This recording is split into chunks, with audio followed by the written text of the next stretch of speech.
नमस्कार. आज हा व्हिडिओ बनवण्याचं कारण NMMS परीक्षा आहे. तर NMMS परीक्षा ही इयत्ता 8वी साठी असते आणि ही NMMS परीक्षा कोण देऊ शकतं? तर 8वीच्या वर्गात प्रविष्ट झालेला प्रत्येक व्यक्ती, प्रत्येक विद्यार्थी ही परीक्षा देऊ शकतो. आता NMMS परीक्षा म्हणजे काय? तर केंद्र शासनाकडून घेतली जाणारी एक स्पर्धा परीक्षा आहे. आणि याचा हेतू एकच की भविष्यात चांगले अधिकारी घडवणं आणि मुलांमध्ये जिज्ञासा वृत्ती निर्माण करणं. तर आपल्या विद्यार्थ्यांसाठी या परीक्षेचा फायदा काय? तर बघा, NMMS परीक्षेला असलेला सिलेबस हा NCERTचा आहे. म्हणजेच हे इथं जे शिक्षण मुलांना मिळणार आहे ते शिक्षण बाहेर मुलं 1,00,000 रुपये फी भरून मिळवत आहे.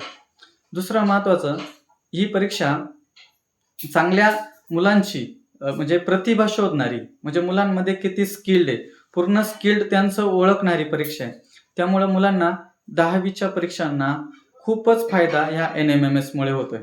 मी असं बघितलंय की जी मुलं NMMSला नुसती पास झालेली त्यांनी 10वीला 90च्या प्लस म्हणजे 90 पेक्षा जास्त टक्के पाडलेले. म्हणजे अल्टिमेट हेतू एकच आहे की ह्या परीक्षेमुळं मुलांना मध्ये बेसिक चांगलं होतंय. त्यांना काही करण्याची वृत्ती तयार होते आणि महत्त्वाचं म्हणजे डिसिप्लिन तयार होते. आणि बघा, काही मुलं यामध्ये मेरिटमध्ये पण येत आहे. मग जी मुलं मेरिटमध्ये येत आहे त्यांना एक विश्वास मिळतोय की नाही, भविष्यात आम्ही अधिकारी होऊ शकतो, आम्ही भविष्यात काहीतरी होऊ शकतो, कारण आम्ही एवढ्या मुलांमधून सिलेक्ट होतोय. तर अत्यंत ही महत्त्वाची परीक्षा आहे. तर दरवर्षीप्रमाणे आपण ह्या वर्षी पण मुलांची बॅच लवकर चालू करणार आहे. त्याचं कारण असं की आपण ज्यावेळी आपल्याकडे जेवढा टाइम जास्त असेल तेवढी तयारी, आपली प्रिपरेशन चांगलं होईल आणि जास्तीत जास्त मुलं आपल्याला मेरिटमध्ये आणता येईल. तर मेरिटमध्ये येणं सोपं आहे का? मेरिटमध्ये येणं सोपं आहे का? तर अत्यंत सोपं आहे. जर कन्सिस्टन्सी असली, डिसिप्लिन असला, तर रेग्युलर 1-1.5 तास अभ्यास केला तरी तो विद्यार्थी मेरिटमध्ये येतो. 8-8 तास अभ्यास करावा लागतो, 10-10 तास अभ्यास करावा लागतो, असं कोणतंही इथं करावं लागत नाही.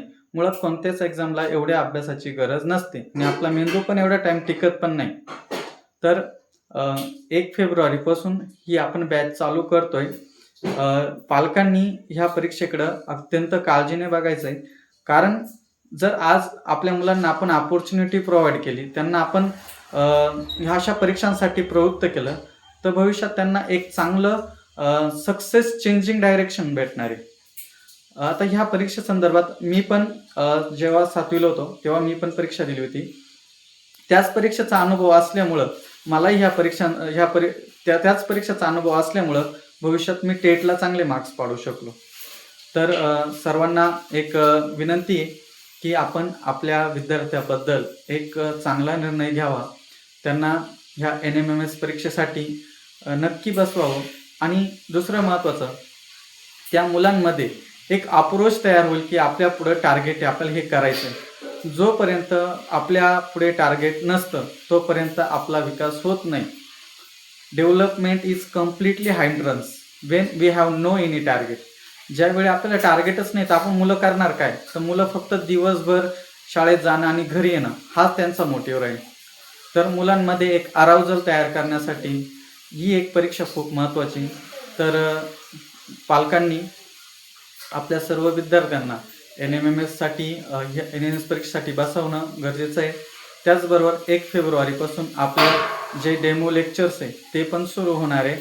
आणि त्या सगळ्या लेक्चर्सला तसं मी तुम्हा सगळ्यांना पालकांना भेटणारच आहे, परंतु त्या डेमो लेक्चर्सला सर्व विद्यार्थ्यांना पाठवायचं आहे आणि तिथं मी सगळी संकल्पना मी तिथे सांगणार आहे. तर धन्यवाद सगळ्यांनी माझा व्हिडिओ ऐकला आणि निश्चितच तुम्ही यावर विचार करशाल आणि एक चांगला निर्णय घेशाल. धन्यवाद.